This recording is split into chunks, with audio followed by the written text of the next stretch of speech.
오늘 우리에게 주실 하나님의 말씀 봉독해 올립니다. 요한일서 4장 7절에서 13절까지로 되어 있는데요. 11절까지만 읽도록 하겠습니다. 요한일서 4장 7절에서 11절까지 있는 말씀, 앞에 화면을 보시고 우리 한 절씩 서로 교독하도록 하겠습니다. 번갈아 읽도록 하겠습니다. 제가 먼저 읽겠습니다. 사랑하는 자들아, 우리가 서로 사랑하자. 사랑은 하나님께 속한 것이니 사랑하는 자마다 하나님께로서 나서 하나님을 알고 아니하는 자는 하나님을 알지 못하나니 이는 하나님은 사랑이심이라. 하나님의 사랑이 우리에게 이렇게 나타난 바 되었으니 하나님이 자기의 독생자를 세상에 보내심은 저로 말미암아 우리를 살리려 하심이니라. 사랑은 여기에 있으니 우리가 하나님을 사랑한 것이 아니요 오직 하나님이 우리를 사랑하사 우리 죄를 위하여 화목제로 그 아들을 보내셨음이니라. 같이 읽겠습니다. 사랑하는 자들아, 하나님이 이같이 우리를 사랑하셨은즉 우리도 서로 사랑하는 것이 마땅하도다. 아멘. 오늘 말씀의 제목은 사랑하는 자들입니다. 눈이 또 오랜만에 내렸습니다. 폭설이 이렇게 내렸는데요. 그래서 오늘 예배를 어떻게 해야 될까 참 고민이 많았습니다.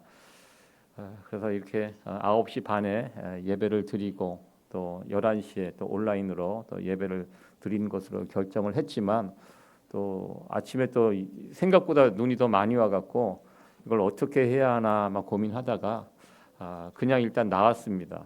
나왔는데요. 그래도 오늘 예배에 필요하신 이렇게 순서 맡으신 분들 와서 이렇게 예배에 참여해 주셔서 너무 감사드리고요.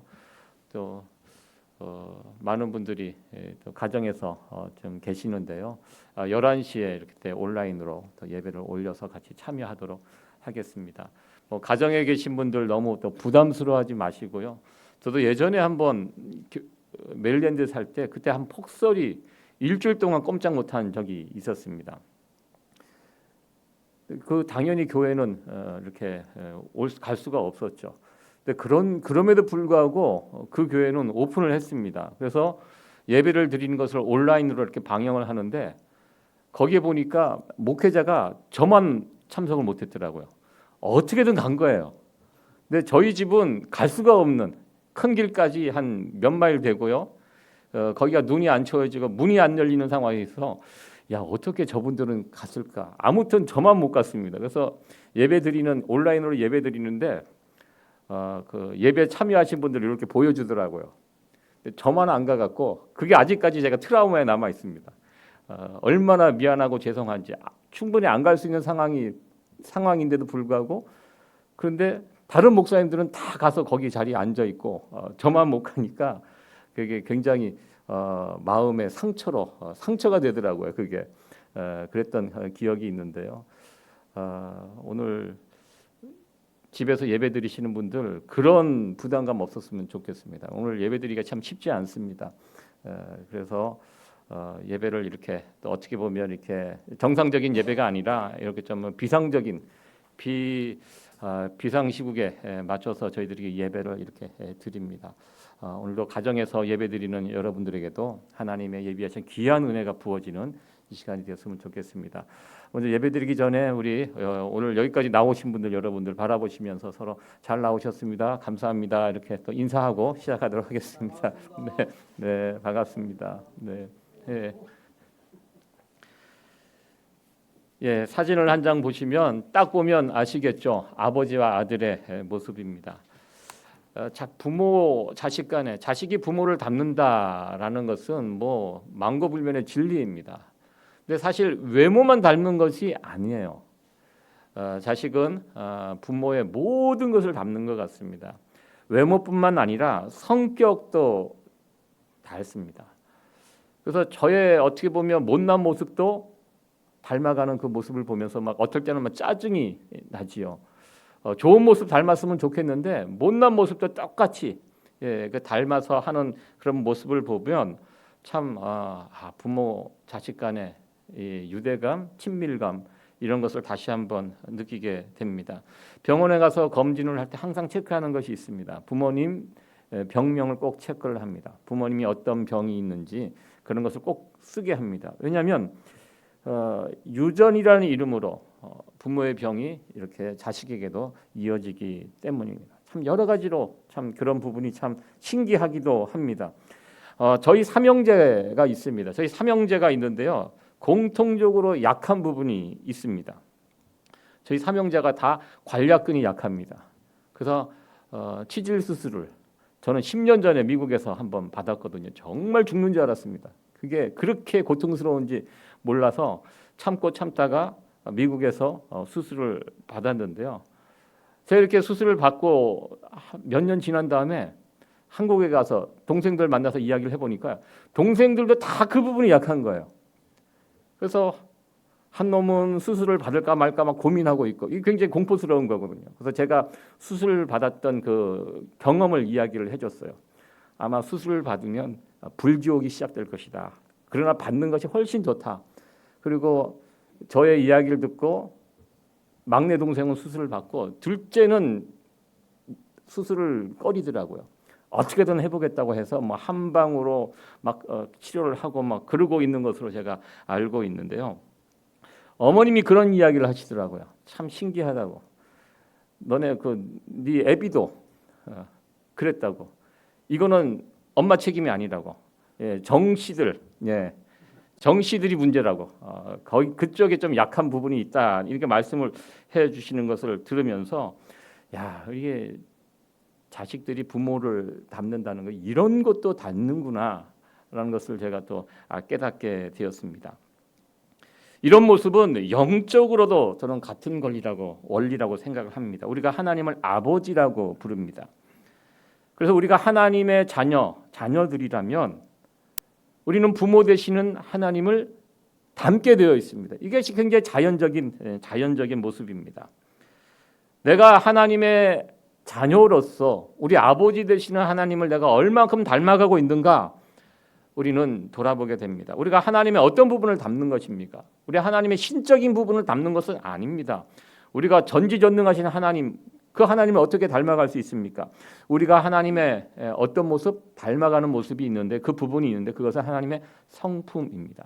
하나님의 형상이 우리 가운데 있거든요. 하나님의 성품을 닮아가게 됩니다. 하나님의 성품 가운데 가장 대표적인 성품이 바로 사랑입니다. 하나님 하면 사랑입니다. 그러니까 우리가 하나님의 자녀로서 하나님을 닮아가고 있다, 닮았다. 그러면 우리가 어떤 사람? 오늘 말씀의 제목이 사랑하는 자들이거든요.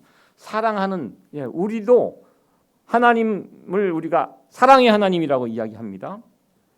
우리가 하나님을 닮았다면 우리들 또한 사랑하는 자가 되어야 한다는 그런 말씀입니다. 오늘 말씀을 통해서 사도 요한이 말하고 싶은 것은 바로 이 부분이라는 것이죠. 너희들 하나님께 속한 자들이다. 하나님의 자녀들인데 그렇다면 우리가 하나님을 닮아야 된다. 그래서 우리도 하나님처럼 사랑하는 자로 살아가야 한다. 이 부분을 오늘 본문의 말씀을 통해서 우리에게 강조하고 있습니다. 사랑이라는 것은요. 크게 두 종류의 사랑이 있습니다. 뭐 여러 종류가 있지만 크게 나눠서 두 종류입니다. 세상적인 사랑이 있고 하나님의 사랑이 있습니다. 이 사랑이라는 감정은요. 모든 사람들이 다 가지고 있어요. 한국 사람, 일본 사람, 미국 사람 모든 사람들이 다 사랑이라는 감정을 갖고 있습니다. 얘가 예전에 북한 문화를 소개해 주는 그런 프로를 본 적이 있습니다. 북한 사람들도 남한 사람들과 비슷하게 유행가도 따라 부르고 영화도 보고 그러면서 그 영화 내용 가운데 어떤 것이 눈에 들어왔냐면요. 북한 사람들도 남녀가 만나서 사랑을 하고요. 자녀들이 부모를 극진히 섬기고 사랑하고 이런 모습을 참 새삼스럽게 제가 봤습니다. 아, 저 사람들도 저렇게 사는구나. 저 사람들도 사랑이라는 감정, 저 사람들 북한 사람들 우리가 어렸을 때 받았던 교육이 굉장히 무서운 사람들이고 냉혈하고 피도 눈물도 없고 뭐 그런 사람으로 우리가 교육을 받았는데요. 그런 북한에서 방영되는 그런 영화나 드라마 내용들이 사랑에 관한 이야기들이 참 많이 나온다는 것을 보면서 새삼스럽게 좀 놀랐던 기억이 있습니다. 이 세상 살아가는 모든 사람들은요, 이 사랑이라는 감정을 다 가지고 있습니다. 누구도 예외 없이 창세기에 하나님께서 인간을 창조하실 때요, 하나님의 형상을 따라 창조하셨습니다. 하나님의 형상이라는 것은 하나님의 성품입니다. 그 성품의 대표적인 것이 사랑. 그래서 우리 안에도 하나님의 성품을 닮아 가지고 있기 때문에 사랑이라는 것이 있습니다. 그런데요, 이 하나님의 형상이 어떻게 되었습니까? 죄로 오염이 되어 있습니다. 그러니까 우리의 사랑은 원래 하나님이 우리에게 주신 이 성품에서 변화가 바뀌게 되었습니다. 많이 오염이 됐고요, 뒤틀려진 사랑. 그래서 어떤 사랑으로? 세상적인 사랑은요, 그래서 조건적인, 저 사람이 나에게 잘해줄 때 나도 잘해주고, 나에게 나쁘게 행할 때 나도 거기에 똑같이 반응하는, 잘해주는 사람에게 잘해주는 조건적인 사랑으로 바뀌게 됐고요. 그리고 모든 사랑이 자기 중심, 내가 좋아야 좋은 것입니다. 내가 싫으면 싫은 것이에요. 그런 사람 사랑할 수 없습니다. 항상 자기 중심적인 사랑을 하게 됩니다. 대표적으로 창세기에 보면요, 이삭과 리브가 이 두 부부 사이에 쌍둥이 자녀가 태어났죠. 에서와 야곱입니다. 같은 부모입니다. 배다른 형제가 아닙니다. 그런데 아버지 이삭은 에서만 편애합니다. 에서가 남성적입니다. 늘 아버지를 위해서, 야곱을 위해서 별미를 만들어서 줬다고. 특별한 음식, 아버지에게, 아버지의 사랑을 독차지하기 위해서 어떤 그런 음식들을 해서 갖다 주면 그것을 먹고 너무너무 행복해하고, 그러면서 큰아들 에서를 너무너무 더 비교가 될 정도로 야곱보다 더 사랑했고요. 그런데요, 아내 리브가는 성경에 보면 야곱을 더 사랑했다고 말합니다. 왜 야곱을 더 사랑했습니까? 에서는 늘 밖에서 돕니다. 그러나 야곱은 집에서 지내는 것을 훨씬 좋아했던 사람입니다. 그러니까 집에 머무르면서 엄마와 같이 지내고, 같이 요리도 해먹고, 이런저런 이야기를 나누고, 정서적인 교감도 나누고, 그러니까 엄마 입장에서는 야곱이 훨씬 좋은 것입니다. 그래서 무슨 일이 있을 때마다 야곱 편에서 일을 진행하는 이런 모습을 우리는 창세기에서 보게 됩니다. 편애, 자식을 편애하는 이런 모습, 이것도 뒤틀려진 사랑의 모습이라고 저는 생각합니다. 흔히들 가정에서도요, 자녀들 중에 부모가 편애하는 모습이 있게 되면요, 그 편애의 사랑을 받는 사람은 잘 모릅니다. 그러나 편애를 당하는 자녀들은 이 굉장히 큰 상처가 됩니다. 끝까지 오래오래 그것 때문에 원망하고 괴로워하는 이런 모습을 볼 수가 있었습니다. 작년에 저희 장인어른께서 또 세상을 떠나시면서요, 장례식을 치르면서 형제들이 사남매가 모여서 같이 지낼 수 있는 그 시간이 있었다고 합니다. 나름대로 참 좋은 시간이었다고 해요. 장례식장 한 3박 4일 동안 같은 공간에서 그렇게 가족들이 같이 모여서 이렇게 같이 오랜만에 사남매 중에서 2명은 미국에서 살고 있고 한국에 오랜만에 만난 것입니다. 그렇게 같이 모여서 이야기를 나누는데 사남매가 똑같이 그런 고백을 했다고 합니다. 아빠는 나를 제일 사랑했어. 사남매가 똑같이. 아니야, 무슨 소리야. 아빠는 나를 더 사랑했어. 그러면서 자기가 사랑을 받았던 그 경험들을 이렇게 이야기하면서, 그러면서 4명이 다 얼굴을 쳐다보면서 웃었다고 합니다. 장남이라고 더 사랑한 게 아니고요, 아들이라고 더 사랑한 게 아니고요, 막내라고 더 사랑한 게 아니라 다 모든 자녀들을 뜨겁게 사랑해 줬다는 그 아버님의 모습을 보면서 참 아버님이 참 지혜로우신 분이었구나. 그것을 제가 다시 한번 깨닫게 되었습니다. 모든 자식에게 동일하게 사랑을 베풀고 또 그것을 자녀들이 느끼고, 이거 쉽지 않습니다. 그러니까 저희 가정과 너무 비교가 됩니다. 저는 3형제 중에 장남으로서 부모님의 특별한 사랑을 받고 자랐습니다. 특히 우리 할머니가 너무 사랑해 주셨어요.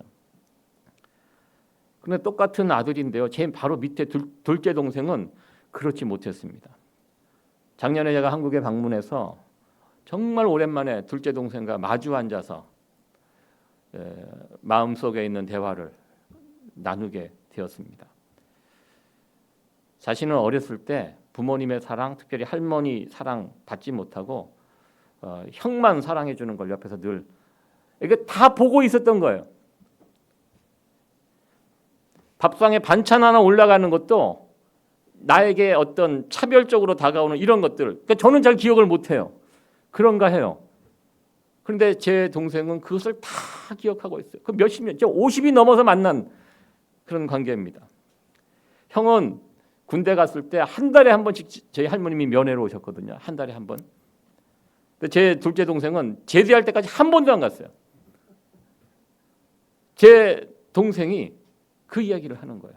자기는 그거 별로 신경을 안 쓰지만 봐라, 형은 매 한 달에 한 번씩 할머님이 먹을 거 싸들고 찾아가서 했지만 자기는 군생활 하는 동안 제 동생이 정경으로 있었거든요. 처음에 입소해 갖고 제대할 때 그때 딱 한 번 오고 그다음 제대할 때까지 그 얘기를 들으니까 너무 미안하다. 나라도 갈 걸. 나 저라도 한번 찾아갈까. 연락하면 오지 말라고 늘 하기 때문에 그런가 보다 하고 그렇게 지나갔는데요. 제 동생이 앞에 앉아서 그 이야기를 하는 겁니다. 참 아이러니하게도요. 제일 사랑을 많이 받은 저는 지금 미국에서 혼자 살고 있고요.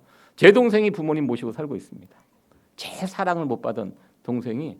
근데 이게 50이 넘어가면서 이제 저에게 이야기를 했다는 것은 어느 정도 극복을 했다는 그런 이야기죠. 그래서 제가 형으로서 특히 형이지만 또 목사로서 너무 미안해. 이야기를 듣는데 너무 미안하고 창피하더라고요. 그래서 너무 힘들었겠구나. 형이 미안하다. 정말 미안하다.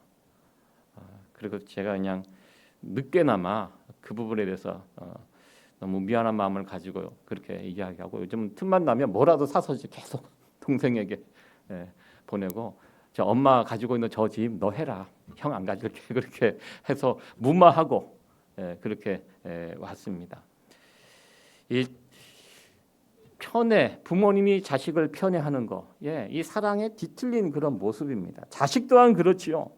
부모님을 끝까지 잘 섬기고 사랑하고 해야 되는데요. 요즘 좀 슬픈 상황이 있죠. 요즘 부모님에게 당부하는 것이 있죠. 끝까지 은행 통장, 집문서, 재산 함부로 자녀들 주지 말라고. 그거 들고 있을 때 자녀들이 그래도 부모님 섬기러 온다고. 자식이 부모를 사랑하고 섬기는 그 일에도요. 그 자녀들이 욕심이 들어가 있습니다. 제일 순수할 것 같은 부모와 자식 간의 사랑에도요. 그런 오염된 모습들이 있다는 것입니다. 그러니까 세상적인 사랑은 그럴 수밖에 없습니다. 죄로 오염된 사랑은 그럴 수밖에 없습니다. 조건적이고요. 자기 중심적인 사랑입니다. 나에게 유익하면 사랑하고 나에게 잘해주는 사람 사랑하고 나에게 필요한 사람 사랑하는 거. 이것이 세상적인 사랑의 모습입니다. 그러나 하나님의 사랑은 어떠합니까? 이 세상의 사랑과 차원이 다릅니다. 9절과 10절 말씀인데요. 다시 한번 우리 9절 10절 말씀 한번 읽어보도록 하겠습니다. 시작. 하나님의 사랑이 우리에게 이렇게 나타난 바 되었으니 하나님이 자기의 독생자를 세상에 보내심은 저로 말미암아 우리를 살리려 하심이니라. 사랑은 여기 있으니 우리가 하나님을 사랑한 것이 아니요 오직 하나님이 우리를 사랑하사 우리 죄를 위하여 화목제로 그 아들을 보내셨음이니라. 아멘. 하나님의 사랑은 눈으로 보여지는 사랑입니다. 말과 혀로한 사랑이 아니라 바로 십자가의 사랑입니다. 십자가의 사랑과 이 세상이 보여주는 사랑 차이가 무엇입니까? 쉽게 말해서요. 이 세상에 있는 사랑은요. 사랑할 만한 가치가 있는 것들을 사랑하는 것이지만 십자가의 사랑은 그럴 만한 가치가 없어도 사랑하는 조건 없는 사랑입니다. 아무 가치 없는 나를 위하여 자기 아들을 죽이셨다, 보내셨다 이 말씀입니다. 이것이 십자가의 사랑입니다. 그리고 이 사랑의 기원은 하나님께 있습니다. 세상으로부터 온 것이 아니라 이 사랑은 하나님으로부터 나온 사랑입니다. 우리에게 사랑하라 말씀하신 이것은요. 이 세상적인 사랑을 가지고 사랑하지 말고 하나님으로부터 나온 이 사랑, 십자가의 사랑을 가지고 사랑하라. 나를 사랑해주는 사람, 내게 필요한 사람 사랑하는 것, 내게 이익이 되는 사람 사랑하는 것. 이 세상 사람들도, 하나님 모르는 사람들도, 이방 사람들도 그 정도 사랑은 다 하고 살아갑니다.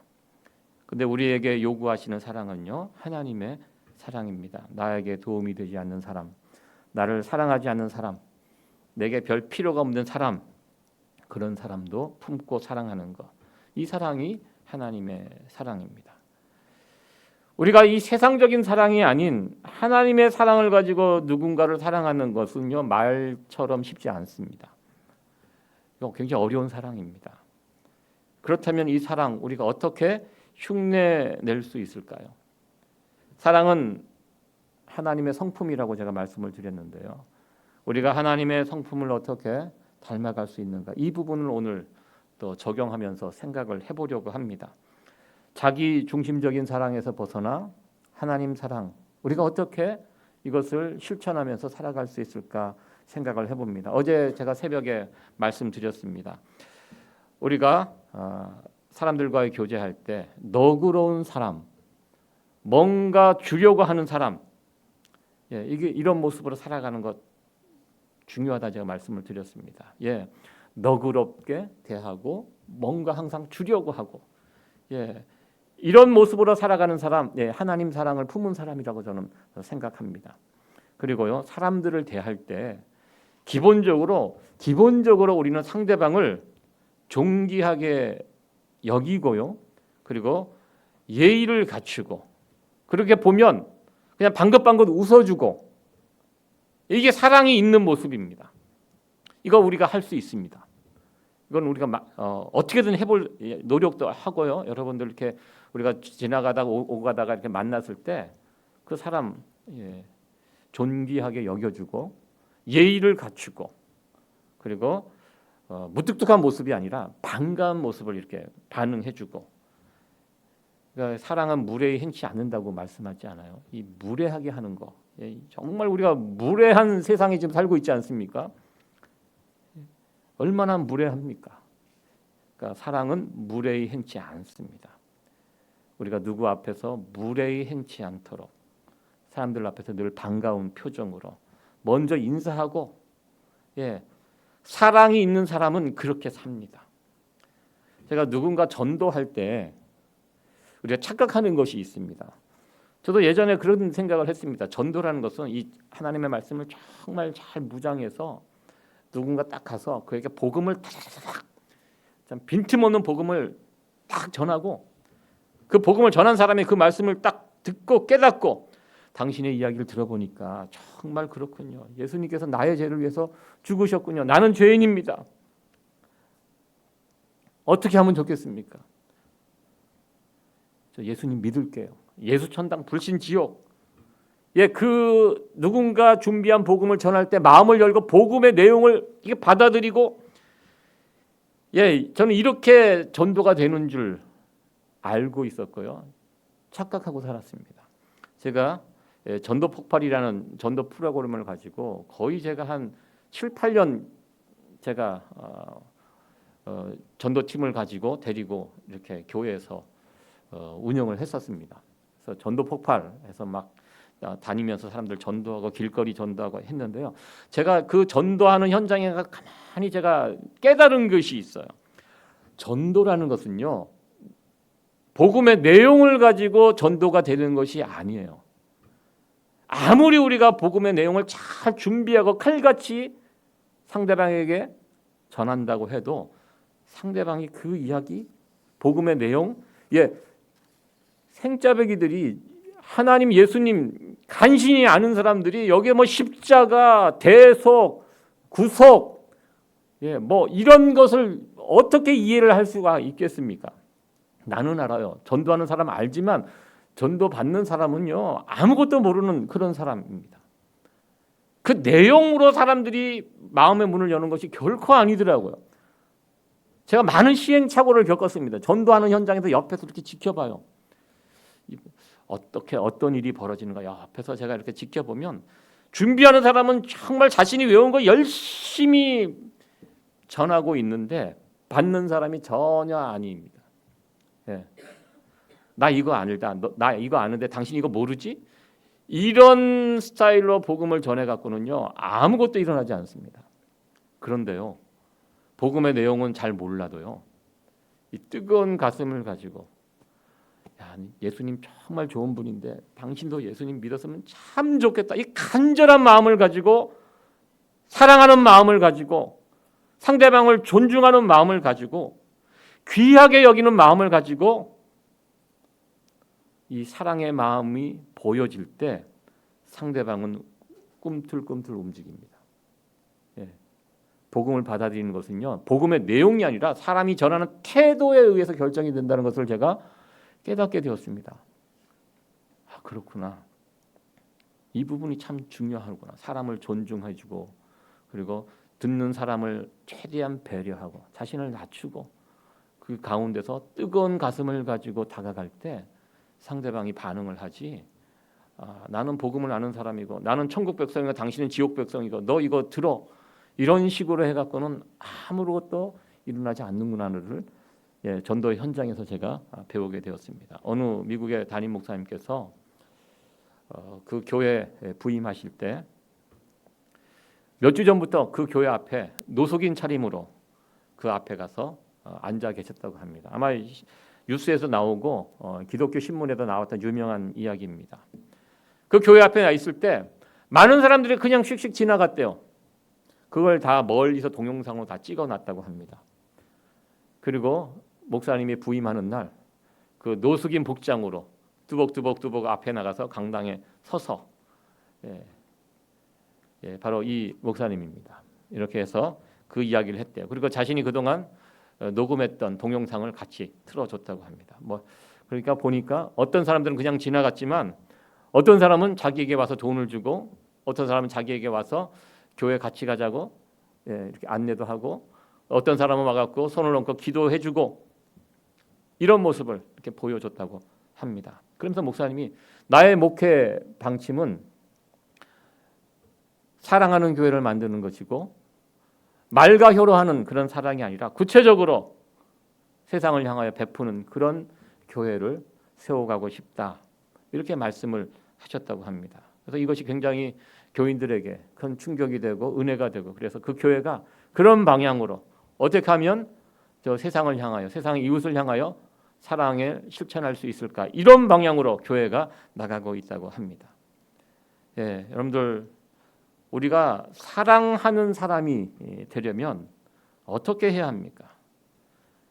우리 주변 사람들과 교제 속에서요 제일 기본적인 모습이요 상대방에 대한 배려와 존중의 모습이 있어야 합니다. 왜 우리가 사람을 존중해주고 배려해야 합니까? 여기 두 가지 신학적인 이유가 분명히 있습니다. 우리가 사람을 함부로 대하면 안 되는 이유가 무엇이냐면 그 사람 안에는 뭐가 있어요? 하나님의 형상이 있습니다. 일반 짐승에게는 이 형상이 없어요. 오직 사람에게만 하나님의 것이 그 사람에게 있습니다. 하나님의 형상이 있고요. 아무리 지금은 죽을 죄인같이 살고 있지만 그리고 한 사람 한 사람 그 사람을 위하여 예수님께서 십자가에 달려 죽으셨습니다. 그런 사람을 누가 감히 무시하고 멸시하고 차별하고 함부로 대할 수 있겠습니까? 우리는요 어떠한 사람이라도 배려해야 되고요 존중해야 할 이 두 가지 이유 잊지 않았으면 좋겠습니다. 그리고 우리가 교회 생활 이렇게 할 때요 그러니까 교회에서 이렇게 함께 모여서 예배드리고 교제하고 먼저 우리가 존중하고 배려하는 것을요 교회에서부터 우리가 연습을 해야 돼요. 세상에 나가서 하기보다 먼저 이 안에서 어떤 연습? 우리가 우리 안에서 사랑하는 연습을 우리가 할 수 있어야 합니다. 그러면서 저희 세이비어 교회는 참 사랑이 넘치는 교회입니다. 너무 감사합니다. 이렇게 보면 참 성도들 간에 정말 이 배려하고 존중해주는 모습이 참 많아서 너무 좋습니다. 그러니까 교회에 오시면 일단 찡그리지 마시고요. 저는 이것이 신앙의 예의라고 저는 생각합니다. 교회 와서는 항상 밝은 모습으로 우리끼리 잘 하셔야 돼요. 그리고 교회에 오셔서 이렇게 예배 드릴 때도 지금보다 더 적극적으로 참여하세요. 우리가 하나님 사랑하는 마음, 우리가 함께 이게 예배드리는 사람 사랑하는 마음을 예배드릴 때 여러분 적극적으로 반응하셔야 됩니다. 이것도 다 사랑의 행위들입니다. 찬송을 부르실 때도요, 크게 불러주세요. 예, 내 목소리가 내 귀에 들릴 정도로 계속 한번 찬송을 한번 해보세요. 이 은혜가 되고요. 어떻게 보면 이게 예배에 참여하는 사람들의 신앙의 예의라고 저는 생각합니다. 그냥 예배에 참석해서 그냥 가만히 이렇게 인상 쓰고 앉아 있으면요, 이거 신앙의 예의에 맞지 않아요. 그래서 이렇게 오늘도 우리 고대인 집사님께서 기도를 해주셨는데 중간중간에 은혜가 되면 아멘, 아멘 반응해 주시고, 이게 굉장히 필요해요. 우리 최장로님 늘 이렇게 기도 이렇게 할 때 계속 아멘, 아멘 이렇게 반응하시잖아요. 이게 어떻게 보면 신앙의 예의로서 너무 좋은 그런 반응입니다. 여러분들도 우리가 같이 이렇게 예배드릴 때 나도 저분이 나를 대표해서 올라가서 같이 기도하는 거예요. 내가 기도하는 거예요. 그래서 기도할 때 같이 그 기도에 따라가면서 아멘, 아멘 찬송을 부를 때도 큰 소리로 이렇게 같이 예배에 참여하는 거, 예, 이런 것들, 예, 이게 어떻게 보면 우리가 사랑을, 우리 안에서 사랑을 나타내는 그런 모습이라고 저는 생각을 해 보았습니다. 예, 사랑이라는 것은요, 우리 신앙생활의 한 부분이 아니에요. 있으면 좋고 없으면 좀 아쉽고 그 정도가 아니라는 것입니다. 그 사랑이 없으면 아무것도 아닙니다. 아무것도 아닙니다. 사랑은 우리에게 있어서 가장 대표적이고 가장 중요한 본질입니다. 이 사랑 때문에 우리의 구원이 이루어졌고요. 이 사랑 때문에 우리가 하나님의 자녀가 되었습니다. 지금 우리가 이 땅에서 하나님의 자녀로 살아가는 것도 바로 이 사랑이 있기 때문에 이 사랑에 근거하고 있습니다. 그래서 이 사랑은 우리에게 너무나도 중요합니다. 이 사랑의 연습들을요, 먼저 우리 가정에서, 여러분들의 가정에서, 교회에서 복잡하게 생각하지 마십시오. 상대방을 존중해주고 배려해주는 거, 이렇게 우리가 살아가면 과연 하나님은 사랑이시구나, 사랑하면서 살아가는 것이 이렇게 좋은 것이구나, 하나님께서 왜 우리에게 사랑하면서 살아가게 하셨습니까? 요한복음 15장 11절에 내가 이것을 너에게 이름은 서로 사랑하라고 우리 주님께서 말씀하셨거든요. 내 기쁨이 너희 안에 충만하게 하려 함이라. 우리가 사랑하며 살면요, 우리 안에 기쁨과 감격이 충만해집니다. 사랑의 하나님이 우리 아버지가 되십니다. 하나님의 자녀로서 우리들도 오늘 말씀의 제목처럼 사랑하는 사람으로, 저 사람 딱 생각하고 저 사람 참 사랑이 많은 사람이야, 사랑하는 사람이야, 이렇게 우리를 이렇게 바라볼 수 있는, 그렇게 살아갈 수 있는, 사랑하면서 살아갈 수 있는 성도 여러분들이 되어지기를 간절히 축원합니다.